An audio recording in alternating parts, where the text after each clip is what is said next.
Hi everyone, and welcome back to CRIM1001. I hope you all had a wonderful break over the Easter holiday, and more importantly, a teaching break. I hope you got a bit of a relax and a breather. I know you've had a few assessments to do, including the CRIM1001 assessment, but nevertheless, I hope you got a chance to kind of be back with family, or if not, you got a chance to relax. It's just so important in this day and age.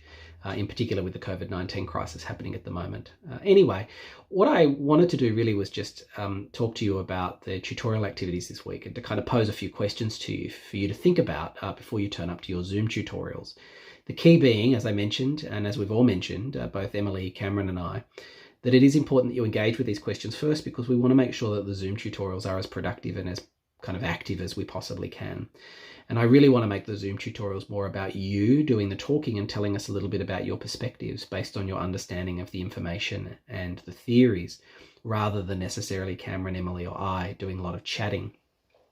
So really what I wanted to do really this week was to think about control theory. And I think if you've listened to the lecture already, you'll now know that control theory kind of spins criminology on its head and says, let's not think too much about why people become criminals, but let's think more about what stops everyone else from being a criminal.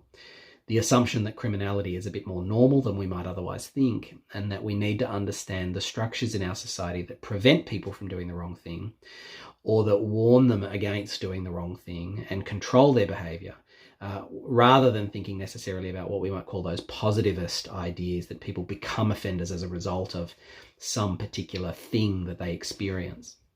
And so the very first question I want to ask you really is in the kind of little comment box below. I want you to think and to write down for me just a comment or two. Just exactly what is it that you think in your life stops you from committing crime? I mean, you're just as self-interested as the next person, that you are just as in need of or just as desiring of individual advancement, potentially at the cost of other people.